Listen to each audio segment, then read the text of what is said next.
Hello and welcome again to my Physics Online video lecture series. Today's video I'm going to be talking about vision and specifically the accommodation limits of the lens in our eyes. These are sometimes called accommodation limits, vision accommodation, or just simply accommodation. And then in a future video I may talk a little bit about vision correction. Or at least vision correction via glasses and contacts, as opposed to like surgical techniques like LASIK. So in today's video, I mostly just want to focus, no pun intended, on essentially like how far away can you actually see, and what does that mean? What does the lens in your eye have as its upper and lower limits, and what exactly is it that it's doing? I'm not going to go too deeply into the physiology of the eye. When I used to teach this course at Troy University, Optics and Waves, I had a whole unit on the eye and how color vision works, and basically like the physiology of the eye, the anatomy and physiology of the eye, that kind of thing. That went for about a week. I think that those are cool things, but it's also kind of beyond the scope of an introductory physics course. But some of the stuff is that I will mention is I'm going to just use a very simple model for an eye in which we have a lens, and then at the back of the eye we'll just treat the back as if it is a uniform distance from the lens screen on which images are projected. The eye does in fact form real images. It is therefore worth recalling that you can have real or virtual images. A real image involves having light rays really converge at the location where the image is being formed. So if this right here represents my object, and maybe this right here represents the focal length, or the focal spot for the lens, then a real image would be formed by this object interacting with this lens. So these two rays really converge right here, and this is where your image is. Here's your object. And I can even draw a third that goes through the principal axis, but I'm not really going to try to do that for the purpose of this video. Your virtual image would be formed if your focal points are somewhere out here and you have your object in closer to this, or if you have a convex, a concave instead of a convex lens. So this right here is one example of a virtual image. Let's see, this ray would need to come about like this. If it had continued, it would have passed through here, but it deflects like this. And so these end up for us having a sort of like a virtual image formed somewhere on this side of the lens. And the main point in all this image is real, this one to the left is virtual. Our eyes, for objects that are being imaged, are forming actually real images. So this right here is more nearly a true diagram than this right here for our eyes. As it turns out, for corrective glasses, this latter one is kind of the correct one, but that's for, again, a different day. So this is eyes do this one. So eyes form real image. So that's kind of like the main point here. Again, what we're doing is, for our simple model, you have the front of your eye light enters, it enters through your eye's lens. That it is actually called the lens. And then that lens images everything that you're looking at back onto the back of your eye, the retina. And in our model, that retina is sort of a uniform distance from the lens, and the lens is treated as an ideal thin lens. Neither of those is quite true, but it's good enough for the model to work. And we have a fixed distance between retina and lens in this model. So in this model, again, the lens itself is a thin but variable lens, a thin lens with a variable focal length. This gives us the eye's accommodation. The retina is basically your viewing screen. So your retina is sort of like a viewing screen that you're projecting images onto, and it's a constant fixed distance from the lens. Typical distance, so what's the typical distance? It's basically like how thick your eyeball is. And there is a little bit of additional complication to all this, which is that in figuring out what is the focal length of a lens, one of the assumptions is that we care about what the refractive index of the lens is, and also what the refractive index of the media surrounding the lens. That is obviously not the same on both sides of our eye's lens. Out here you have air. In here you have, well, eye tissue, essentially. You could maybe say like fluid. They're not going to have the same refractive index. What we usually do here is we simplify by treating the eye as if it has a set thickness, usually of about 2 centimeters. We then ignore refractive index effects, which is just a different way of saying the refractive index effects are baked into the focal length, and so we care less about what shape is this lens and what thickness and all that, and more about what focal lengths do we actually achieve. Thus, we're not really referring back to the lens maker's equation each time. Instead, we are referring to, and this kind of goes back to our stuff to recall, we're referring to the thin lens equation. And so that is 1 over dO plus 1 over di is equal to 1 over f. And so basically for our model, we're just using this equation.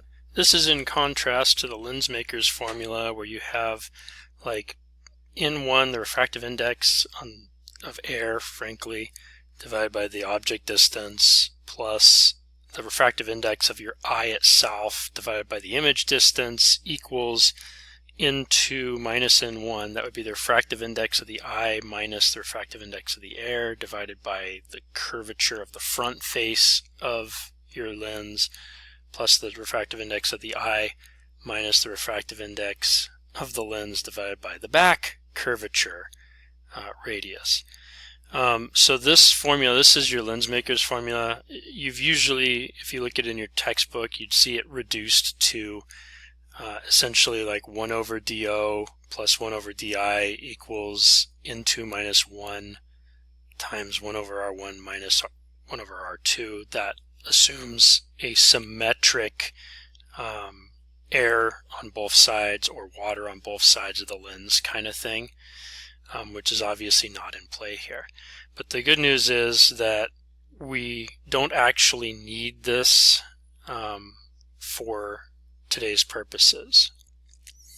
In our model, I've already said that there's sort of a fixed distance. So this item right here, this item right here gives us this fixed distance. Di is 2 centimeters. And that is, again, making use of a typical thickness of 2 centimeters. So those two things combined give you di equals 2 centimeters. So this is from previous. Now we ask, what are the accommodation limits?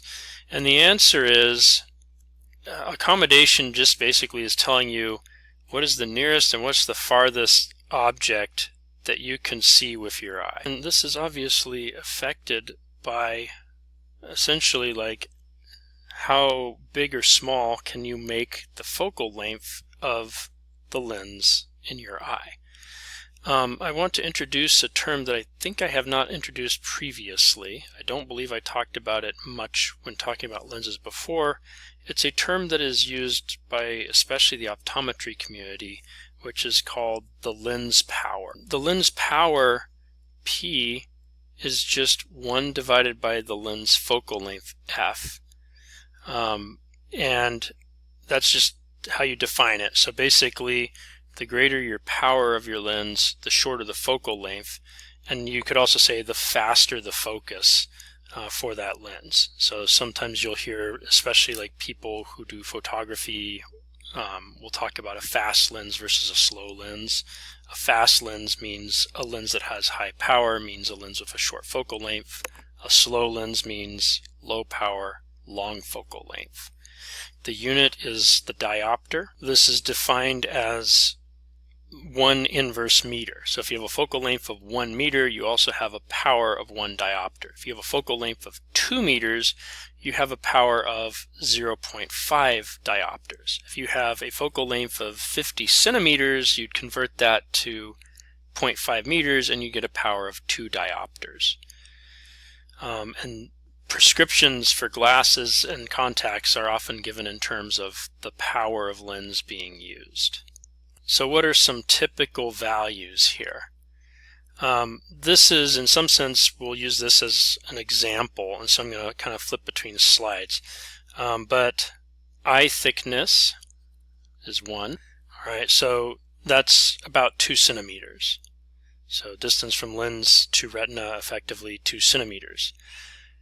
Near point and far point. Near point is the nearest object that you can resolve. Far point, farthest object you can resolve. In other words, the limits of accommodation for your eye. Typical value for the near point is 25 centimeters. That tends to vary with age. Younger people have a closer near point, and then older people, the near point moves farther and farther. It's a condition called presbyopia. The far point distance is not actually infinite, but it's effectively infinite. You know, you can look out, I can look out my window and I can resolve very clearly a sign that is all the way across the quad from me. You know, that is, you know, maybe 50 meters, let's say.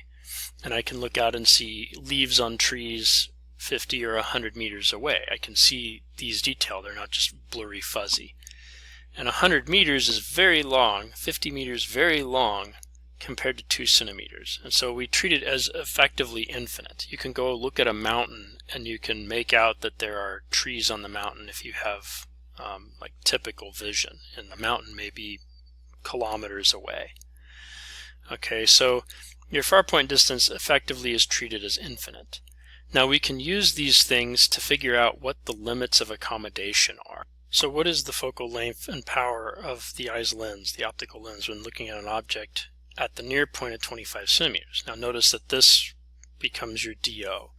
So we use 1 over F, which is the same thing, by the way, as power. 1 over F is 1 over DO plus 1 over DI.